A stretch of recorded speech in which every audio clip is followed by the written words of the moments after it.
사법적으로는 분명히 그렇게 판단을 하고 있고 조중동도 탄핵이 인용될 수밖에 없다라는 확실한 본인들의 이제 인식이 있습니다. 그럼에도 불구하고 결국은 시기인데 시기에 관련해서 최상목이 저는 그런 생각을 해요. 이 사람이 자율적으로 독립적으로 대통령 권한대행으로서 사법적인 것들 그리고 정치적인 중립을 지키면서 할까 결정을 할까 아니면 권성동한테도 한번 전화해보고 한동훈 측 의견도 좀 들어보고 그래서 여권의 흐름 야 준비됐어? 다 됐어? 그러면 들어가도 돼? 뭐 5월 말쯤 하는 게 훨씬 낫겠어? 뭐 이런 식으로 할까 좀 의심스럽거든요. 경찰청장 임명한 것도 그렇고 아니면 본인이 그냥 뭐 어딘가로부터 전화를 받는 것 같기도 하고 어떻게 보세요? 이런 것들은? 네, 뭐 지금까지 보여온 최상목 대행의 처신은 예. 역대 최악의 대행 아닙니까? 뭐 대행이 몇 명 되지도 않지만은 전 이런 식으로 본인에게 부여된 책임을 아주 부실하게 내지는 아주 고의적으로 정치 편향된 행태를 보이는 경우는 정말 처음 봅니다. 그러니까 아마 최악의 대행으로 저는 기록이 될 걸로 보고요. 그 권한대행이라는 막중한 자리가 사실 지금 내란을 진압하고 수습하는 과정에서 너무나도 중요한 역할을 해야만 함에도 불구하고 오히려 지금 내란 진압을 방해하고 아까 말씀하신 뭐 경찰 인사까지 하고 그렇죠. 그러면서 헌법재판관 임명은 또 안 해버리고 완전히 자기 마음대로 해버렸기 때문에 저는 최상목 대행이 여권과의 입장 조율을 할 가능성 물밑에서 충분히 있다고 보고 전 거기에 대한 책임들 어쨌든 이 국면은 정리되고 아마 이제 새 정부가 탄생이 될 거거든요. 그렇죠. 저는 반드시 최상목에게는 이 모든 책임을 법적 정치적 책임을 좀 물어야만 한다. 전 그렇게 봅니다. 최상목 씨는 지금까지 해온 것들만 딱 봐도 어떻게 하고 있는지가 나오죠. 제가 이제 뭐 그런 비유도 한번 했습니다. 이거 빵 셔틀 같은 거다. 빵 셔틀. 네, 예. 형들이 자꾸 이제 시키는데 따릅니다. 1,000원 주고 10,000원짜리 빵 사오고 돈 받고 와. 뭐 이런 거. 하여튼 사옵니다. 돈 남겨와. 네, 사와요. 사오는데 네. 정말 이것까지 사오면은 내가 큰 난국에 좀 빠질 것 같은데? 예. 라고 생각하는 경우에 딱 한 번 빵을 지금 말씀하신 대로 그래도 한 3,000원 주고 5,000원어치 사오라고 해야지. 그렇죠. 10,000원 주고 1,000원, 아니 1,000원 주고 10,000원어치 사오라고 하는 거는 내가 너무 큰 손해잖아요. 그러면서 5,000원 남겨와. 그렇죠. 그것까지는 제가 예. 좀 부담스러워요. 이렇게 한 적은 있는 거죠. 비유하자면. 그게 그래서 지난번에 빵을 3개를 사오라고 했는데 1개만 사온 일이 있었습니다. 그게 이제 3명을 다 임명 거부하라고 그렇지. 했는데 예. 한 명만 남겨놓은 이 마은혁 재판관 요 문제지 않습니까? 그렇죠. 그러니까 이런 순간들이 있거든요. 이거 다 거부하는 거는 아무래도 법적으로 너무 무리가 있어서 이거는 탄핵이 되는 방향이다라고 생각했으니까 사실은 2명은 그래도 임명해서 위기를 넘긴 거잖아요. 예. 이번에 헌법재판소가 권한쟁의 심판 청구 결론을 내리면 권한쟁의 심판 결론을 내렸는데 마은혁 재판관을 임명하시오 결론이 났는데 여전히 만약에 결론이 났는데 이게 만약에 예. 근데 여기에 대해서 이 형님들이 시키는 대로 윤석열 형님, 국민의힘 형님 여기 이제 쌍권들 형님인 것이죠. 예. 이 두 권 형님들이 시키는 대로 임명 안 해도 되는 것 같아요. 임명 안 하겠습니다. 이럴 경우에 바로 어떻게 됩니까? 바로 탄핵이에요. 이건 탄핵 사유입니다. 이거는 그렇죠. 완전히 이제 심각한 헌법 위반을 하는 거지 않습니까? 헌법재판소가 결론을 내렸는데도 불구하고 그렇기 때문에 이 부분에 있어서는 아무래도 이번에 지금까지 빵을 열심히 샀지만은 또 이번에 있어서는 이 부분에 있어서는 이것까지는 제가 빵을 좀 100%는 100개 다는 사지는 못하겠네요. 이제 이런 방향으로 갈 가능성이 있는 것이죠. 그렇죠. 그러니까 그런 예. 부분인 것이지 이게 최상목 대행의 어떤 양심 있는 어떤 권한 대행으로서의 뭐 권한 행사다 이렇게 볼 수는 없는 것이다. 지금은 다 의심할 수밖에 없는 게 국민의힘은 선거가 최대한 늦춰져서 본인들이 피봇을 할 태세 전환을 할 시간이 필요하고 국무위원들 같은 경우는 최상목을 포함해서 내란 동조의 혐의가 있기 때문에 비아폰도 마찬가지고요. 증거가 인멸될 시간이 좀 필요한 것 같기도 합니다. 그 여론 형성도 더 자기들은 해야 될 필요를 느끼는 그렇지. 거고요. 그러니까 둘 다 시간이 필요해. 최상목 국무위원 그리고 대통령실. 대통령실도 지금 정진석을 비롯해서 경호처도 그렇고 안 밝혀진 게 굉장히 많고 체포되지 않은 사람들이 굉장히 많거든요.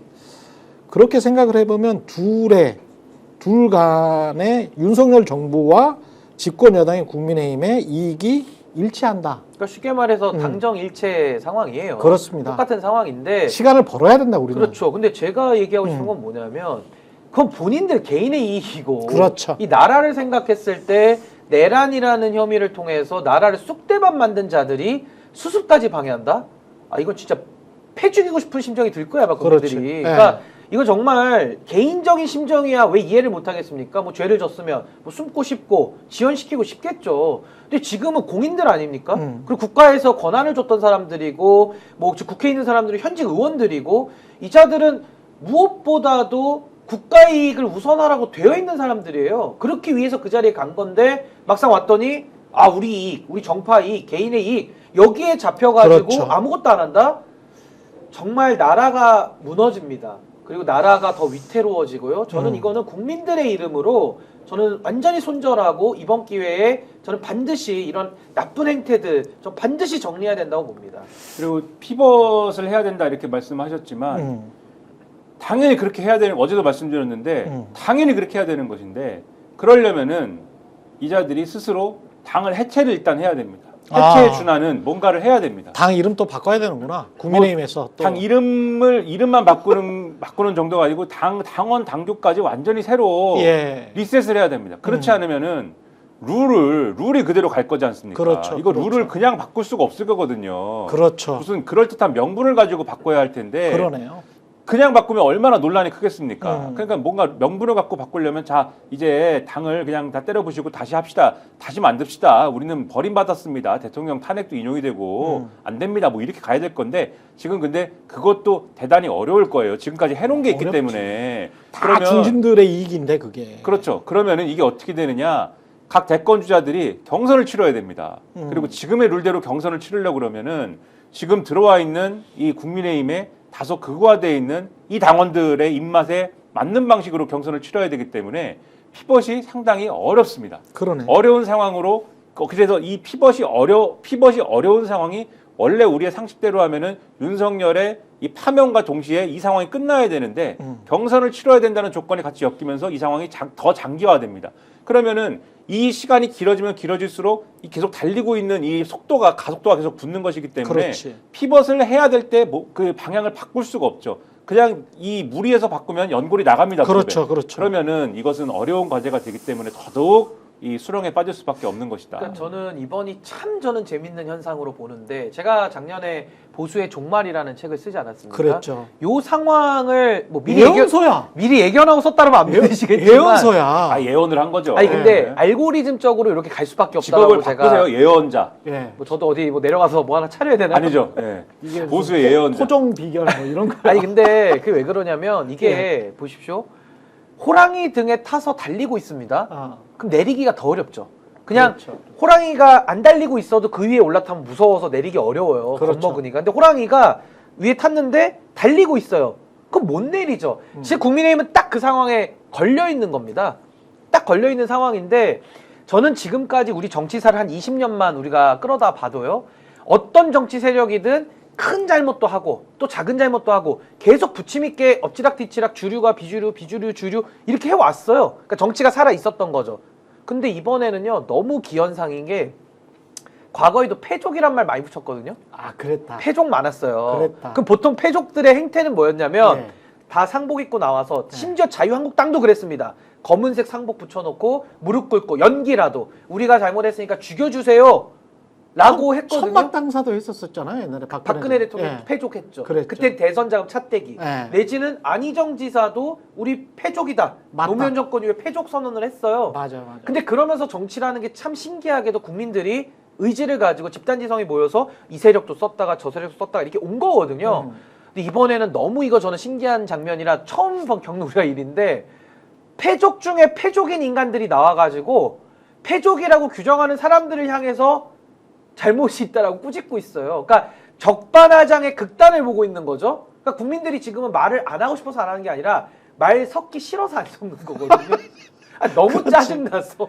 그렇지, 맞아요. 정말 딱 맞아요. 요 그림이에요. 네, 맞아요. 근데 그 국민들이 야 그럼 윤석열이 돌아와서 계엄 한번 하면은 괜찮을까? 또 해도 될까?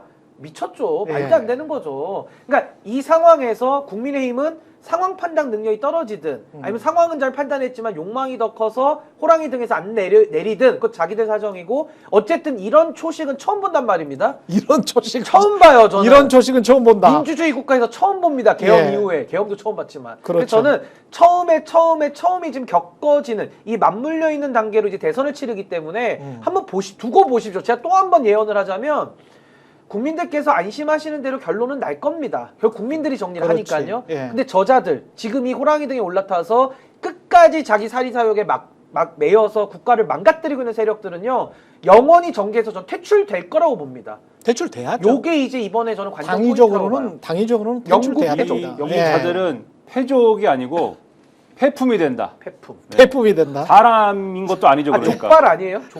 족이 족발 대사할 때 쓰는 거 아닌가요? 폐품이 된다. 폐품. 예. 스픽스는 말하는 언론입니다. 대세는 유튜브, 그중에서 스픽스. 좋아요, 댓글, 구독, 알림 설정. 여러분이 저희를 사랑해 주시고 우리가 여러분을 사랑하는 4가지 방법입니다.